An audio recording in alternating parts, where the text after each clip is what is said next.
Hey everybody, it's Geno, and welcome to another episode of Spoiled. After seeing Split, I had to talk about this one.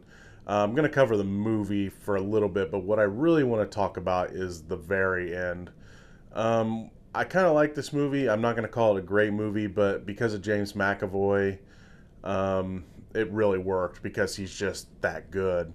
Um, for the most part, he has to do four different characters, and then near the end, you get to see more of the 23 personalities that his character is supposed to uh, have within him. Um, I liked the movie. It was pretty predictable. Uh, they kind of tell you things as you go along. Um, when it comes, you got these three girls that are kidnapped, and uh, this guy with multiple personalities is saying this beast is gonna come, and it pretty much ends how you. I'm not gonna talk about the movie itself a ton, um, and uh, you learn about this one girl as the movie goes along, and what's the ending is kind of. And I'm not talking about the very, very end. We'll talk about that in a minute. But the end of the movie, where she gets away, the main girl gets away. You basically find out that she's escaping hell only to be put back in hell, and it's kind of depressing, to be honest. But then you feel a little better about it if it goes somewhere. And what we're going to talk about, if you really, really want to know, keep watching the video.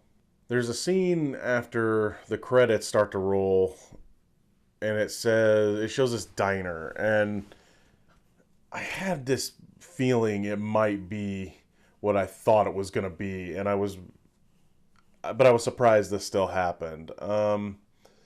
There's this diner, and you can hear a news story. They're saying they don't know if McAvoy's character is alive or dead, even though he was shot a couple times. And of course, we know he's still alive because we just watched the movie. And there's these girls in the diner talking about uh, how something like this happened 15 years ago. What was the name of that guy they were looking for, or whatever? And then you sure you want me to spoil this? Let me just put it to you this way, because I want to draw attention. Of all of M. Night Shyamalan's movies, what is the one movie that everyone said, well, you're just getting started, you need to do more of those? It's Unbreakable, right? Everyone wanted an Unbreakable sequel because the setup for that one, I don't care what anyone says, for me, Unbreakable is my favorite Shyamalan movie. Maybe because I'm a superhero guy, but for me, that movie I wanted more because they set it up and then it's like, wait, it's over? No, I want to see more of, Super Bruce Willis. Well, anyway, in this diner, the two girls ask the question, and then you see Bruce freaking Willis sitting at the diner, and he says, you know, you're talking about Mr. Glass.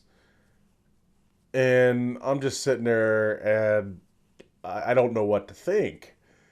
Um, because here's my conundrum with this, and this is to M. Night Shyamalan. Don't tease us. This better not be a throwaway. Um, if this is leading to an Unbreakable sequel, then amazing, because I would love to see more of James McAvoy from this movie, and I want my Unbreakable sequel. So if you're going to give us that, fantastic. I'm still not going to say I loved Split. I thought it was a decent movie. I liked McAvoy. He really made the movie worth watching because he's just really good. But don't just tease us with bringing back Bruce Willis's character from Unbreakable. I want to see it because it gives me hope for two things. Because A, you've got a horrible criminal on the loose, and I would love to see the hero from Unbreakable chase him down. Also, the ending for the main character of Split is so depressing because she has to go back to her abusive uncle, who we learned during the movie, uh, molested her as a kid. I would like to see Bruce Willis's character take him out too. So, that gave me a lot of hope, but I just have this bad feeling that since Split is set in Philadelphia and so is Unbreakable, that they're just putting them. I don't want it to be a throwaway. That's the one thing I'm saying right here. I just don't want it to be a throwaway because let's put it this way. I've made jokes, and I did this for After Earth and uh, for The Visit, because those were the movies that Shyamalan came out with since I've been a critic. And I made a joke that Shyamalan is in movie jail. So I'm just going to put it out this way. M. Night, you bring us an Unbreakable sequel that involves McAvoy's character, and heck, even the main girl from this one, wanting to help hunt him down. You know what? I'll let you out on parole. In fact, I'm going to let you out on parole right now. You are on parole from movie jail, M. Night. But let me put it to you this way. If you're screwing with us, if this is a throwaway thing, if we're not getting anything for Unbreakable, if you're not going to continue this, if this is just kind of it's in Philly too, so I'll throw this in there, I will throw your butt back into jail so fast you won't know what hit you. Those of us that love Unbreakable have been wanting that sequel for a long time because there is so much potential there. We were just learning about this guy, and and then the ending. Everyone honestly thought that the twist should have happened in the middle of the movie, but it happened at the end, and we learned, that Mr. Glass was basically the Lex Luthor to his Superman, and we've always wanted more. And now we have what could be potentially called another supervillain with James McAvoy's character. You can always bring back Mr. Glass.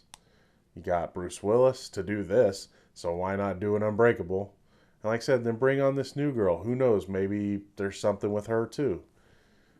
And I don't want it to be a throwaway. If it's a throwaway, I'm not gonna be too happy about it, and I'm sure a lot of people won't either. So please, M. Night, if you're gonna do it, if you're gonna even tease it, do it. That's all I really wanted to talk about on this Spoiled. It was such a weird moment in that movie for me. I'm just watching. I had a feeling they were going to show something after the credits, because the ending for the main part of the movie is just kind of abrupt.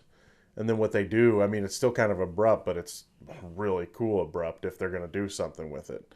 So I wanted to talk about that. I just had to say it to somebody. And if somebody's out there listening and wants to talk about it, and doesn't want to spoil the movie for anyone, I mean, you shouldn't be watching this video anyway if you don't want the movie spoiled. It's called Spoiled. It was just such a cool moment for me because it's something I've always wanted to see. Because, yeah, everyone likes The Sixth Sense, but Unbreakable's my favorite Shyamalan movie, and that's really the movie, arguably, the last really great movie he made. I mean, people make arguments for Signs, and I thought Signs was okay. But I mean, come on, the Village and Lady in the Water, and I mean, just on and on until The Visit, which was just okay and somewhat entertaining. He hadn't had a great one since Unbreakable, and of course before that, Sixth Sense. But if he's going to revisit Unbreakable, if he's going to get out of this thing where, it's gotta be, there's gotta be a twist, and this movie did kind of have it wasn't like a big, everything was hidden to you twist, unless you count the Bruce Willis ending as the twist. Unless you count that, this movie, I mean, it's pretty straightforward. I mean, you kind of saw everything coming. So whether, I mean, basically the big mystery is he supernatural or not? And then being that now we know he's in the Bruce Willis Unbreakable universe, then yes, he could be supernatural. And if they're going to run with it, great. I hope they run with it. They need to run with it. And if they don't, I don't know what they're going to do next, or I don't know what Shyamalan's going to do next, but it better be Unbreakable 2, or at least be about those characters and then about McAvoy's character. Or just an Unbreakable 2, but you kind of got to solve the McAvoy thing. I just want to see it. I've rambled on long enough. Thank you so much for watching. I hope you enjoyed the ending as much as I did, and let's just hope and pray that I don't have to throw M. Night back into movie jail because, he messed up his probation for, basically teasing us with what we've wanted for years now. As always, thank you so much for watching. Please subscribe to the Real Geno YouTube channel and give this video a like. But remember, it's only just one guy's opinion. I'm Geno Reynolds from The Real Geno. Till next time.